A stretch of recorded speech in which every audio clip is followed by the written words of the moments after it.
Ukrainian and Russian officials met in the German capital for talks on ending the conflict in eastern Ukraine, but nearly 9 hours of talks on Thursday still failed to produce a breakthrough on signing a joint document. However, both sides agreed to keep talking. Talks with the French and German officials aimed at ending an 8-year-long separatist conflict in eastern Ukraine. But the lack of progress marked a setback for efforts to defuse the crisis. The conflict in Donetsk and Luhansk region simmers on even to this day, despite a national ceasefire, or rather a notional ceasefire. Now, Russian Foreign Minister Sergei Lavrov accused Ukraine of trying to rewrite the 2015 agreement, also accusing Kiev of cherry-picking only the elements most advantageous to it. Ukraine says, meanwhile, that it is committed to the accord. It rejects Moscow's assertion that it has nothing to do with the conflict. Kiev said that Russia has forces inside Ukraine, fighting alongside the separatists. Following the build-up of its forces near Ukraine, Russia held military exercises in Belarus and the Black Sea. Ukraine also staged war games, which will run until February 20th. In a new point of friction, Ukraine criticized the Russian naval exercises. Kiev said that it was part of a hybrid war, adding that the exercises had made navigation in the Black Sea along with the Sea of Azov virtually impossible. Fearing an invasion, in fact, the US now has urged Americans in the country to leave immediately. The advisory came due to increased threats of Russian military action. Leaders on all sides are now still hopeful for some kind of diplomacy would prevail. Russian President Vladimir Putin said that negotiations with the West continue in the open and closed modes and that Moscow is preparing a response to both NATO and Washington. US President Joe Biden, meanwhile, urged Americans to immediately leave Ukraine as Russian troop deployment and military drills deepen the fears of an invasion. In an interview to the NBC News website, Biden said that things could escalate quickly and that if Russia invades Ukraine, there is no scenario where he would send in troops to rescue Americans if they are trapped.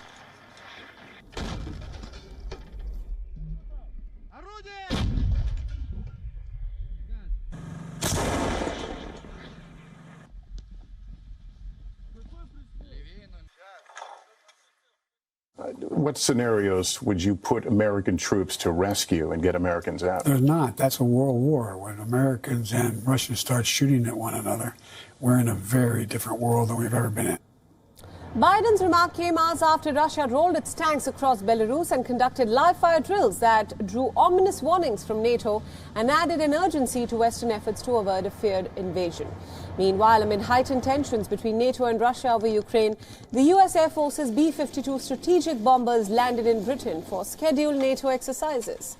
The deployment comes amid fears that Russia is in fact planning to invade its pro-Western neighbor, Ukraine.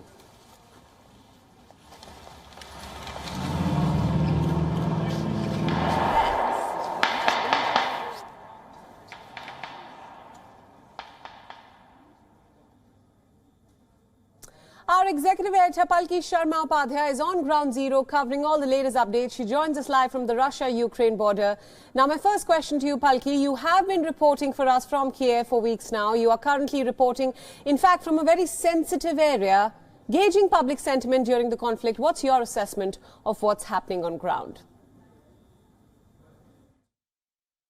I'm at the Senkivka border checkpoint, and this site where I'm standing will be the site of the opening battle in case Russia decides to invade Ukraine. Because to my right is Belarus. This road leads to Belarus. The border is right behind where we are standing. And to my left is Russia, and where we are is Ukraine. In front of me you see the last Ukrainian village on the northern side, which is Senkivka. So this is a very, very significant spot. A former defense minister of Ukraine recently said that the 600-mile-long border between Ukraine and Belarus is a high-risk zone.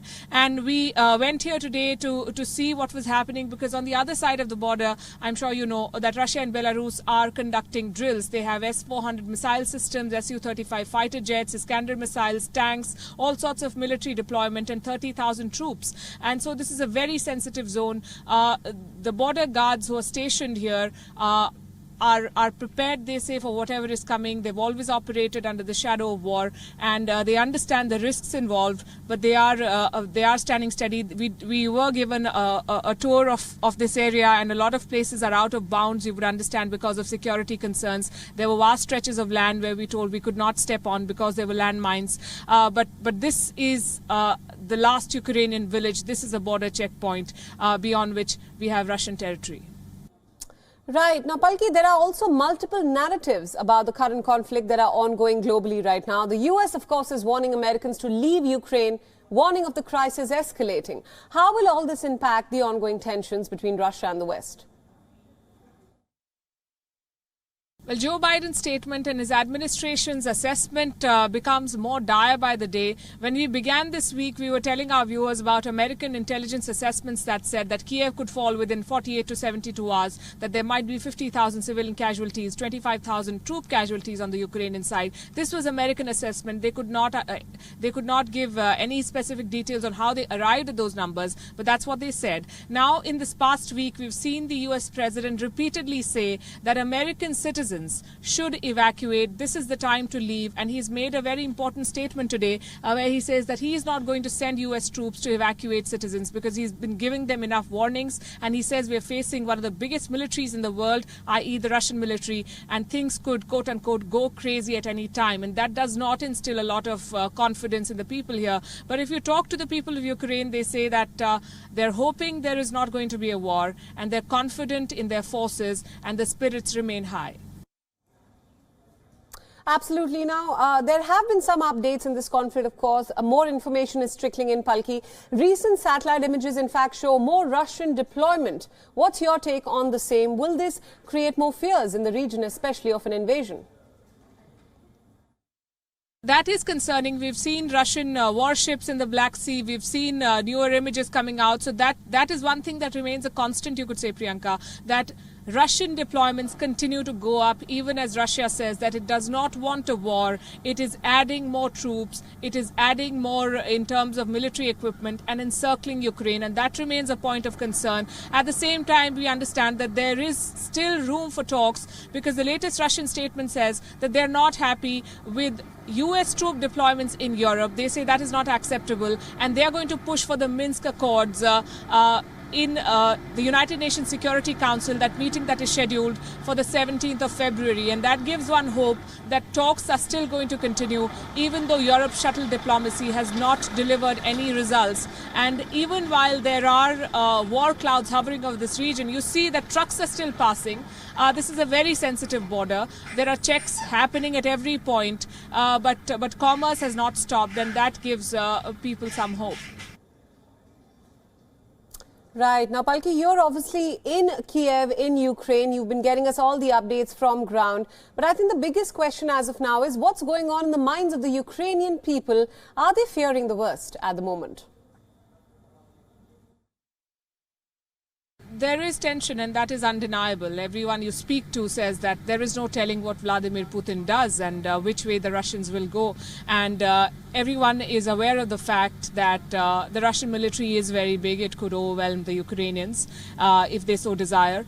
Russia has put everything on the table. The fact that their president came out and said that while NATO forces are very big, at the same time, the world must remember that there will be no winners in this war, and that Russia is a nuclear power. So those threats are very much there. The hope here in Kiev is that diplomacy delivers and not tanks. But at the same time, the president of Ukraine, Volodymyr Zelensky, has made it very clear that none of these compromises are going to come at the cost of Ukraine's sovereignty. When the Europeans push for Minsk Accords, the government in Kiev says that the implementation of that agreement will not happen on Russia's terms. So both sides standing firm, and a war, as Vladimir Putin himself said, is going to be unwinnable for all sides involved. So it is not in anyone's interest. Right, absolutely. Palki Sharma, our executive editor, joining us from Ukraine. Thank you so much for all those insights, and thanks for joining us on WION. WION World is now available in your country. Download the app now and get all the news updates on the move.